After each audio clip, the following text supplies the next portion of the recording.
What's up, YouTube? You checking out the Frequent Flyer, and this is my quick review of the Xinlin X181 Navigator X6 quadcopter, and this is it here. It's a fairly large quadcopter, but this thing is unique in being that it looks like these motors are brushless motors, and even on the website, it's a little deceiving, I would say, because it says like the brushless motor. And some people are thinking that this thing has brushless motors, but these motors are not brushless. These are brushed motors for sure. They just have these motor covers on top of them, like caps, metal caps on. I think they're metal. I haven't removed them, but they have these caps on the motors to hide their true look.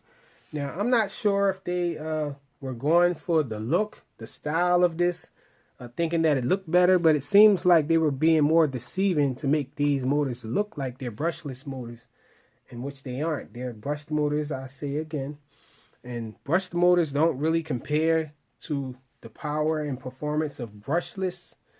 I think they're trying to capitalize off the popularity of brushless motors now. It's growing in popularity in these quadcopters because of their power and performance. These do perform better than the smaller motors, but just because they're larger, they're more powerful because of the size of these brushed motors here. They're usually used in larger quads like the Cyma X8C, which uses these motors in a geared system. But this is the first implementation of these motors in a direct drive system here. So you can see these racing style props are just directly fastened to these motors here. You can tell the difference. It doesn't have that much power, as much power as a brushless system would have, but it does have some power, does have lifting power. This quadcopter is a nice flyer, but I think the gimbals on the transmitter, I think, is what hinders this, the control performance of it, because I found that when you're giving input on this, you have to go a little far to actually get this to react from the inputs. It doesn't act right away from the inputs, and I don't think it's the reaction time.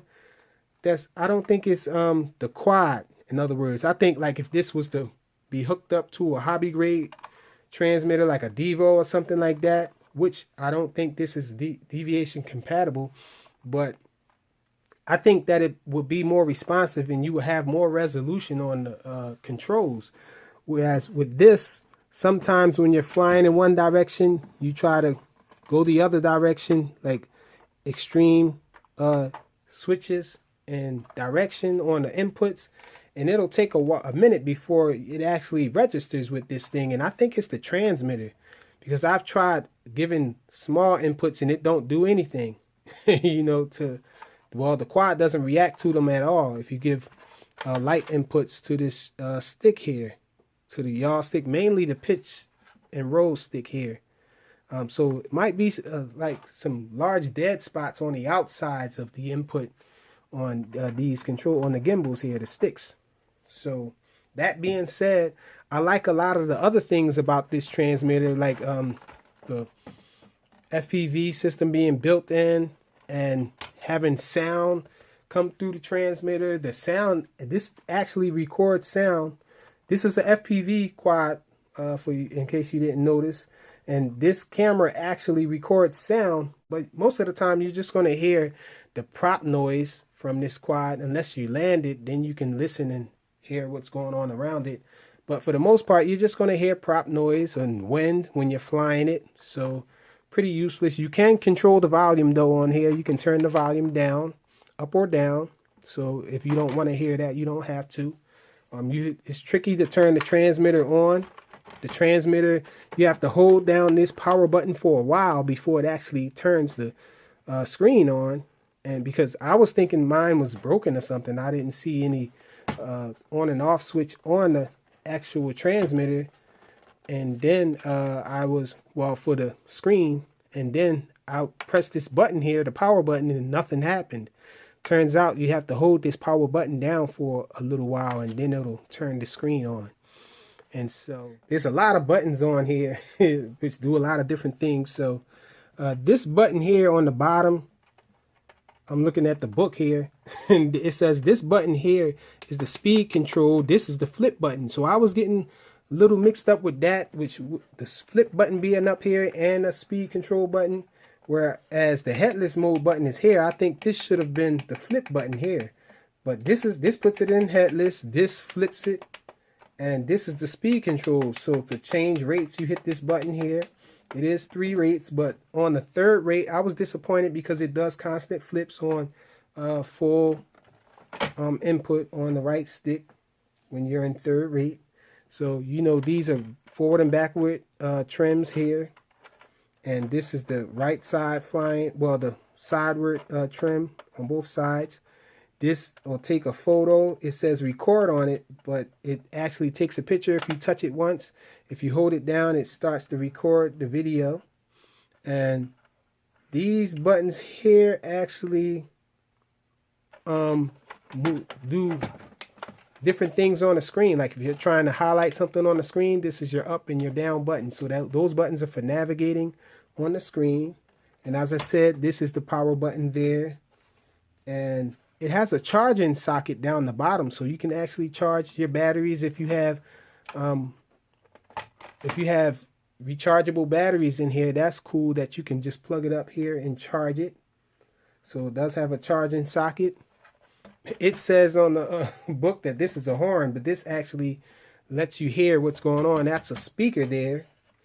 And this here, it says it records and plays as well. So I'm not sure, but it says okay. So I guess it does the same thing, like pauses and all of that kind of stuff. Play the file. You can play stuff back if you record it. It does have an SD card on the side here. A slot where you can put your SD card. So you can, oh yeah, on the quad, on the camera, there's actually a spot for it too, but there's nothing in there. If you push your card in there, you might end up losing it because there's no innards inside there to catch the card, and so there's no working card insert there on the FPV camera there. The FPV camera is a very narrow field of vision. I wasn't able to do FPV effectively outdoors with this thing because the field of view is so narrow. And where I fly at, you can't have a narrow field of view because there's poles out there and all types of things. I really shouldn't be FPVing a quad this size out there. So I really didn't have a chance to FPV this out there. Didn't get a chance to go out to the field. But from what I've seen, it's not really a good FPV camera. The image was a little dark and it was pretty light outside, so the image wasn't really good, and it was a very narrow field of view. And this screen isn't bad though. I think it's just the camera. The camera lens isn't that good. Well, this camera doesn't show a very good picture on it. And one of the negatives I have about this quad itself is the lighting. The lights just keep changing colors, and Xinlin is known for that. Well, their Nano only is lacking lights. Their Nano only has lights in the eyes. And then the Micro has the same problem this has. The lights just continue to flash and change colors. They only stay one solid color. They all turn like sort of red and start to flash when it's at LVC. That's a good thing. But as far as night flying, it's probably a no-go. I didn't even try because the lights just change colors. The Navigator X6, they're using a different protocol from the other Xinlin, so I was hoping that you can probably interchange the controllers, but you can't. That's another negative, because I was thinking since this one has dead spots on the outside, maybe I can use the other controllers, which is this. This is the one for the Xinlin X162. It doesn't work for that. It works for the little Nano though and flies it great. Actually brings out the headless mode and all, but this one it doesn't. It's on a different protocol, so you can't use this one. And on the mid rates, the pitch is a little shallow, so you can't do really hard turns and stuff like that. It kind of slides off on its turns.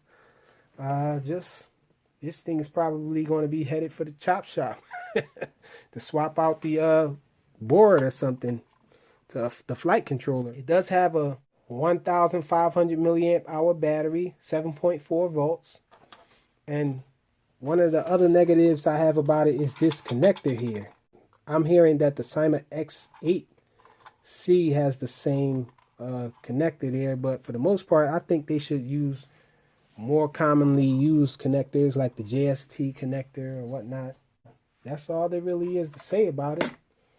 It does have this clover leaf, so the FPV system being put out, the signal being put out from this is pretty good, but the transmitter doesn't have a clover leaf on it, so I'm not sure that it's benefiting actually from that too much, because you should, from what I understand, you should have a clover leaf antenna on this monitor as well.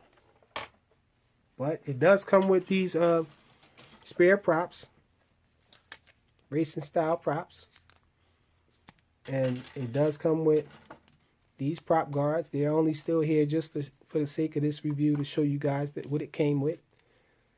And that's it. The Xinlin X181 Navigator X6. Thanks for watching.